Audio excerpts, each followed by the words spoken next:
People should listen to themselves talk. So when a parent says, I'm having another baby so that my kid can have a playmate, or I had my kids close together so that they had playmates. So what you're saying is, you didn't have the wherewithal or you didn't have the want to check in as a parent and actually personally connect with your child because you felt like you had to entertain them. So you decided to pass the buck and have another baby so that your oldest child had something to entertain them. Whereas, like, you actually gave them responsibility because you yourself did not want the responsibility of them. Do you understand the scenario? You do not have another child to entertain the first child. What you're saying is you're checking out.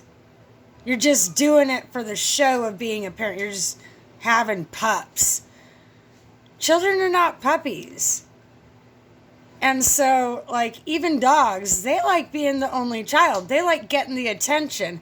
And this is why there's sibling rivalry, is because parents are not paying enough attention and devoting time to that child.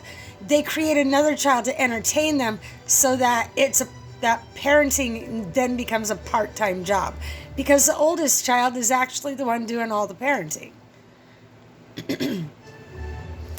They're the ones having to keep an eye on your brother or sister all the time. When it should be the other way around. The parent should be paying attention to them and having an age gap so that there's no room for sibling rivalry or jealousy. That child has had all of the attention they want by the time you have another child. Otherwise, you create the Cain and Abel events, where Cain, the oldest, was always jealous of the youngest because there wasn't enough age gap. Adam and Eve were off being dumb monkeys. So if you want to breed like rabbits, understand you're not a rabbit. And if you don't make time to connect with the first one, you can't make time to connect with the second one, or the third, or the sixth. Are you doing it just to procreate, or are you actually raising functional human beings that are well connected? People need to question themselves. And I hate to say that because I prefer to mind my own business, but when the rest of us have to live with these choices, it's pertinent to ask. My sister and I are only a year and 9 months apart. So at the age of 3, my sister was made responsible for me. Before then, because when she chose to treat me like a baby doll and mother me, my mom took advantage of that break. And then it became cozy. So she would coax my sister into being important and taking care of me, thus creating a sibling rivalry scenario. Because in this, the oldest child feels like the youngest child is always getting the attention because they have to pay attention to that child. That is called parentifying your child. I do the opposite. I warn my daughter, I'm like, stop trying to be his mom. He has a mom. What are you doing? You're trying to grow up too fast. You just wait, and then you can have your own children and tell them what to do. And I always warned her, she's going to regret trying to grow up too quickly. And so often she calls me up to tell me how right I was. And in this, I know I'm not wrong. Why? Because I had an experience. And I stopped to reflect on that. As an adult, what people don't do is, like, we cling onto the wounded child version. And then as a grown-up, you're supposed to go back and visit that child, do a check-in. And then as a grown-up, you have to try to explain to your child self, that child version, as to why this happened.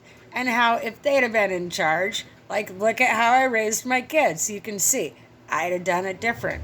And that experience as a child is exactly the reason why you chose to do it different. And so in this, I don't resent my childhood.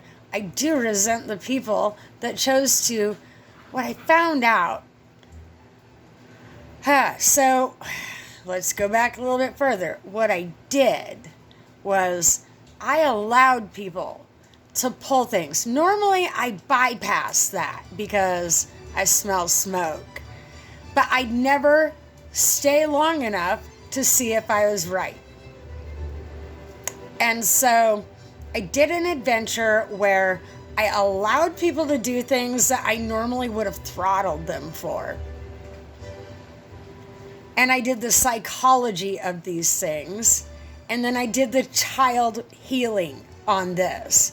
Instead of, like, I tried not to take it out on that person. However, they did something wrong and they know it. They did it on purpose, knowing that what they did was hurtful. And so by observing this, I then saw how my relatives absolutely knew what they were doing to me was hurtful. They found satisfaction in causing me harm and hurting my feelings, hurting my body.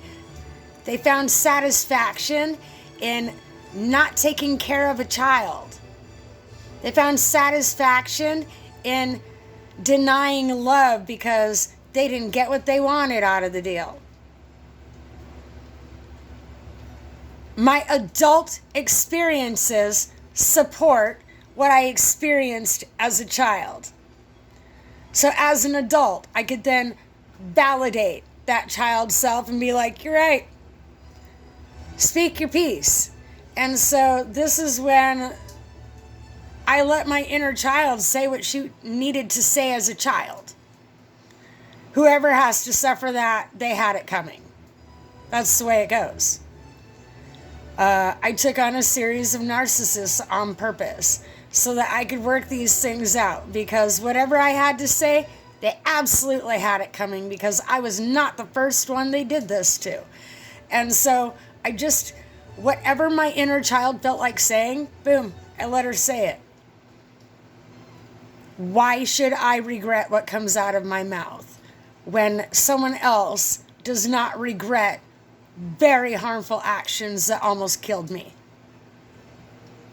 On several occasions, if a person does not care that they brought me to the brink of death and then shrugged it off like it was no big deal, then whatever I have to say is absolutely valid. What I realized is people do things to me that they don't do to other people, and yet I'm supposed to turn the other cheek. Well, my great-grandma prepared me for that. She said never turn the other cheek, because someone's always going to keep you turning cheeks. And so in this, I understood always hit back. Another grandma supported that decision by telling me I needed to bite my cousin back after he took a big chunk of skin out of my back. I didn't want to do it. I was taught not to hit back. I was taught to take that. And that grandma too said, no, you always bite back. You always fight back. You never just sit there and take it. And so in this, I saw like the inner circle of my family. They wanted me to tolerate the abuse, and so that they could act like it didn't happen. They could be their terrible selves without any repercussions. And so in this, understand that karma is a thing. When I energetically work through this, I cut ties with that bad energy. It's unfortunate that someone had to suffer, but they had it coming. I still feel bad, but there's nothing I can undo. And so we both have something to heal from. How do you like me now? That's how I roll. Equal, give and take. That's equal exchange. Learn it.